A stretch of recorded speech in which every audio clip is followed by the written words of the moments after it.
Sejam bem-vindos a mais um videocast da Sociedade Portuguesa de Farmacêuticos dos Cuidados de Saúde.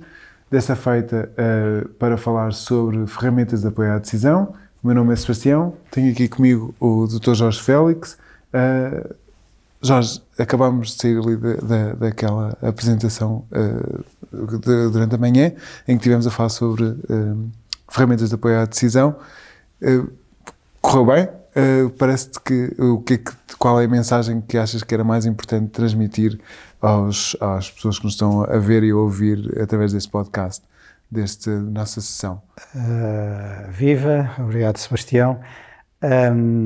Acho que uma sessão correu muito bem dentro daquilo que nós estávamos a prever. Estas ferramentas de apoio à decisão são ferramentas cada vez mais úteis a quem, por exemplo, no cotidiano está nas comissões de farmácia e terapêutica.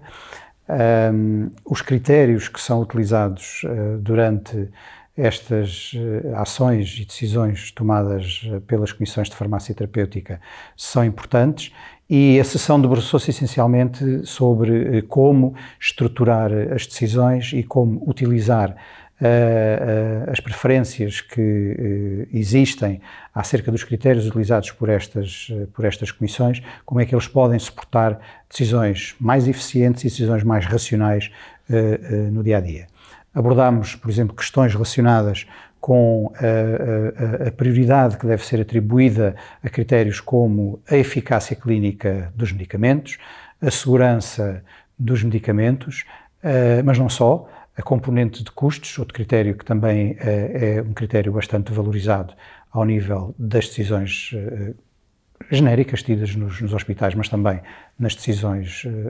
consideradas pelas comissões de farmácia e terapêutica, em adição a outros critérios, como, por exemplo, a posologia dos medicamentos ou mesmo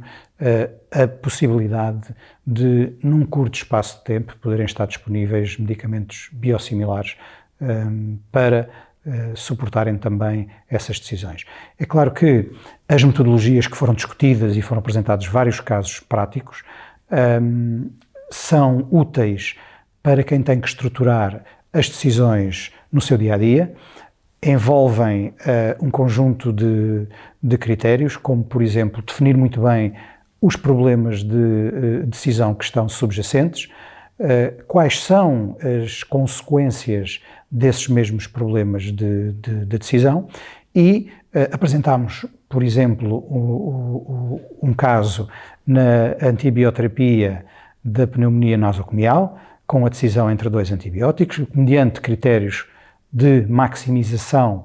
da esperança de vida da população, tendo em conta não só os custos do medicamento em si, mas também considerando outros custos, como os custos relativos ao internamento hospitalar, se pode argumentar que, para além dos custos envolvidos com o medicamento em si, outros critérios também são importantes na tomada de decisão. Por isso penso que foi uma sessão muito interessante, houve bastante participação, tivemos também a oportunidade de fazer um inquérito ao vivo em que a plateia se pronunciou sobre a importância relativa destes mesmos critérios, o que na realidade é aquilo que nós fazemos quando temos que estruturar uma decisão para compreender da parte do decisor o que é importante para a tomada de decisão e, mediante a importância relativa de cada um destes critérios, depois orientar melhor as decisões para que elas sejam eficientes e mais racionais. Certo. Eu acho que correu bem, de facto. Correu bem e para além desta questão, foram abordadas outras que eu penso que tu também tiveste um contributo muito importante, nomeadamente a importância que se vê na estruturação do problema de decisão e em amadurecer esse mesmo problema de decisão. Utilizando, pois, obviamente, as metodologias, penso que foi uma das áreas bem explorada na nossa sessão e que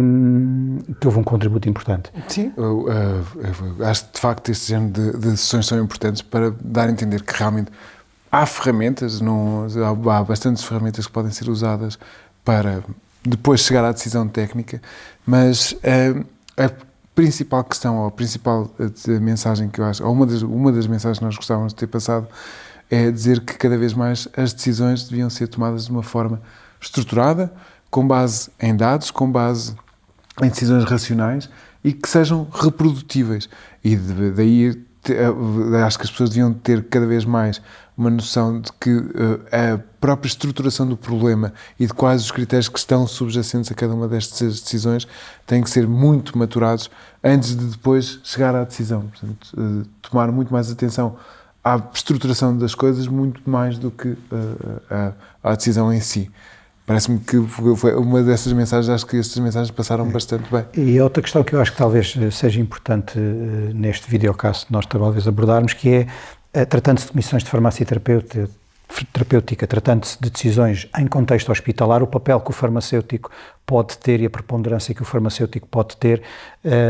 a este nível. Não só na questão de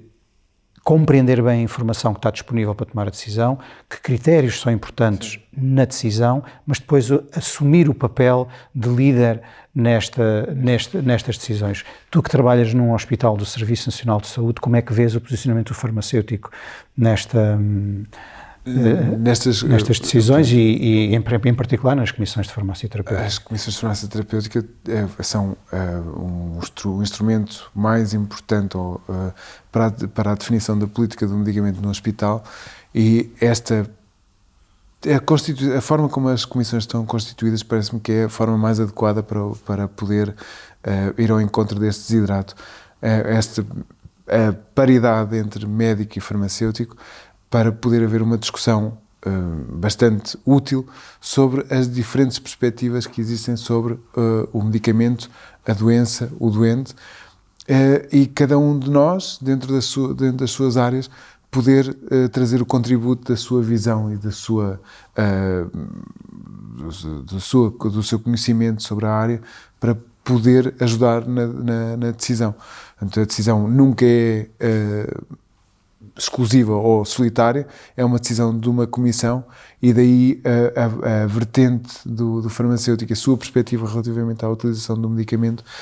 é essencial para que a decisão possa ir ao encontro de uma maior